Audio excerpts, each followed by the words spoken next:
बिस्मिल्लाहिर्रहमानिर्रहीम। Last time हम vectors के टाइप्स डिस्कस कर चुके हैं। अब देखते हैं कि वेक्टर्स की कैलकुलेशंस हम कैसे कर सकते हैं, वेक्टर्स को ऐड कैसे कर सकते हैं, माइनस कैसे कर सकते हैं, मल्टीप्लाई कैसे कर सकते हैं। मगर वेक्टर्स की कैलकुलेशंस से पहले आपको स्केलर्स की यानी नंबर्स की कैलकुलेशंस समझनी होंगी। स्केलर्स को हम नंबर्स भी कहते हैं, नंबर्स।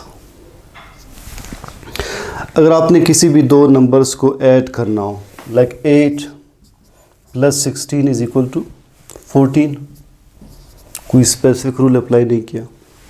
8 - 6 = 2, कोई स्पेसिफिक रूल मल्टीप्लाई नहीं किया। 8 6 आपने इस तरह से मल्टीप्लाई किया। इसी तरह से अगर आप डिवाइड करेंगे तो सिंपल मैथमेटिकल रूल्स अप्लाई करते हैं। इन्हें कहते हैं सिंपल एरिथमेटिकल रूल्स या सिंपल मैथमेटिकल रूल्स। तो जब भी स्केलर्स को हम ऐड करते हैं, माइनस, मल्टीप्लाई या डिवाइड करते हैं, हम सिंपल एरिथमेटिकल रूल्स अप्लाई करते हैं। अब आते हैं वेक्टर्स की तरफ। अगर हमने दो वेक्टर्स को ऐड करना हो और वेक्टर्स आपस में पैरेलल हों, लाइक एक वेक्टर 3 न्यूटन, फोर्स एक वेक्टर है, राइट, और एक वेक्टर 4 न्यूटन का है, इनका रिजल्टेंट क्या होगा? वेक्टर्स के दरमियान एंगल 0 है। आपने कोई स्पेसिफिक रूल अप्लाई नहीं करना। वेक्टर्स पैरेलल है। रिजल्टेंट के लिए सिंपली इनको ऐड कर लें। 3 + 4 = 7 न्यूटन। इसी तरह से अगर यही दो वेक्टर्स एंटी पैरेलल हों, लाइक ये 3 न्यूटन,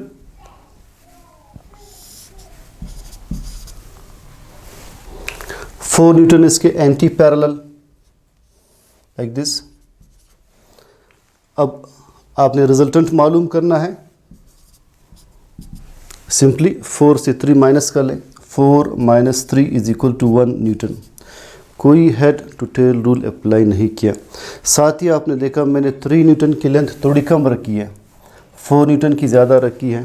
बेसिक कंसेप्ट, जिसका मैग्नीट्यूड ज़्यादा उसके लाइन की लेंथ ज़्यादा होगी। इस सेकंड केस में वेक्टर्स कौन सा एंगल बना रहे हैं? 180 का एंगल बना रहे हैं। अब अगर वेक्टर्स 0 और 180 के अलावा कोई और एंगल बना रहे हों, फिर हम कैसे रिजल्टेंट कैलकुलेट करेंगे, मालूम करेंगे। So vectors making angle other than 0 और 180, इस केस में आपने वेक्टर अलजेब्रा अप्लाई करना होगा। फॉर एग्जांपल एक वेक्टर ए है, दूसरा वेक्टर बी ये है, इनके दरमियान का एंगल 0 या 180 नहीं है, 90 हो सकता है, 45, 60 किसी भी एंगल पर हो, तब आपने वेक्टर अलजेब्रा अप्लाई करना होगा। मगर अगर वेक्टर्स पैरेलल या एंटी पैरेलल थे, उस केस में आपने क्या अप्लाई किया? इस केस में आपने again simple arithmetical rules apply किए। तो याद रखिए, जब भी वेक्टर्स पैरेलल या एंटी पैरेलल होंगे तो आप स्केलर्स की तरह यानी नंबर्स की तरह सिंपल मैथमेटिकल रूल्स अप्लाई करेंगे। मगर अगर वेक्टर्स 0 और 180 के अलावा कोई दूसरा एंगल बना रहे थे, फिर आप वेक्टर अलजेब्रा अप्लाई करेंगे। वेक्टर अलजेब्रा में जो स्पेसिफिक रूल हम अप्लाई करते हैं, that is head to tail rule, head to tail rule, या हम इसे कहते हैं टिप टू टेल रूल और टिप टू टेल रूल। ये रूल अप्लाई होता है वेक्टर अलजेब्रा में उन वेक्टर्स के रिजल्टेंट के लिए जो कि 0 और 180 के अलावा कोई भी दूसरा एंगल बना रहे हैं।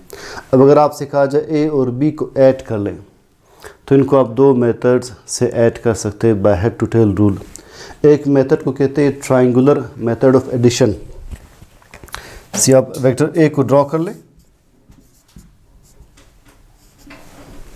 तो according to head to tail rule, first के हेड के साथ सेकंड की टेल कनेक्ट कर दें, बी की टेल कनेक्ट कर दें। Now this side gives you resultant vector, it gives you resultant vector. Resultant vector को आप कैसे डिफाइन करते हैं और इसकी डायरेक्शन क्या होती है।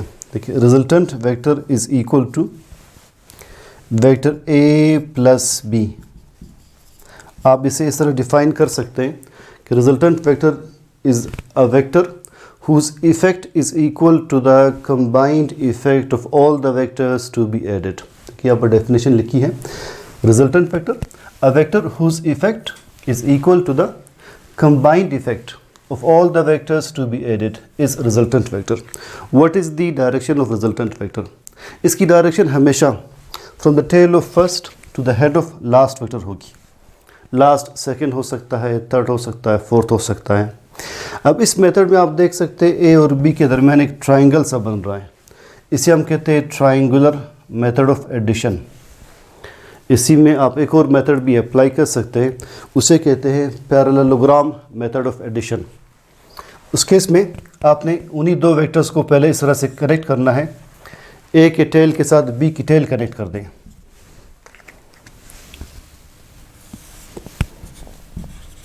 Like this. अब head to tail rule apply करें। वो किस तरह से अप्लाई करेंगे? ए के हेड के साथ बी की टेल,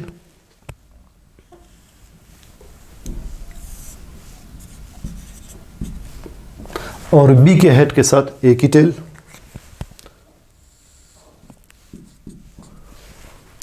ये साइड आपको रिजल्टेंट प्रोवाइड करेगा। अब ए प्लस बी रिजल्टेंट के इक्वल, बी प्लस ए रिजल्टेंट के इक्वल, तो जो ए प्लस बी का आंसर आ रहा है वही बी प्लस ए का आंसर आ रहा है। When a plus b is equal to b plus a, तो मैथमेटिक्स के स्टूडेंट्स इसे कैसे पढ़ते हैं कि vector addition is commutative. Vector addition is commutative.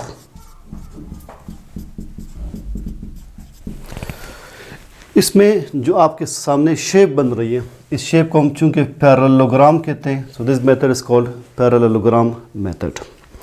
And this method simply shows के the order of vectors to be added makes no difference. आप चाहे ए प्लस बी कैलकुलेट करें, चाहे बी प्लस ए कैलकुलेट कर लें, the answer remains the same. Now see the last method is polygon method. अगर आपके पास दो से ज़्यादा वेक्टर्स हों, like vector A then vector B then vector C, it is vector C, and then vector D। ये आपको multiple vectors दिए, A plus B plus C plus D calculate करें, तो कैसे करेंगे? आप पहला वेक्टर ड्रॉ कर लें, ए के हेड के साथ बी की टेल, बी के हेड के साथ सी की टेल, सी के हेड के साथ डी की टेल,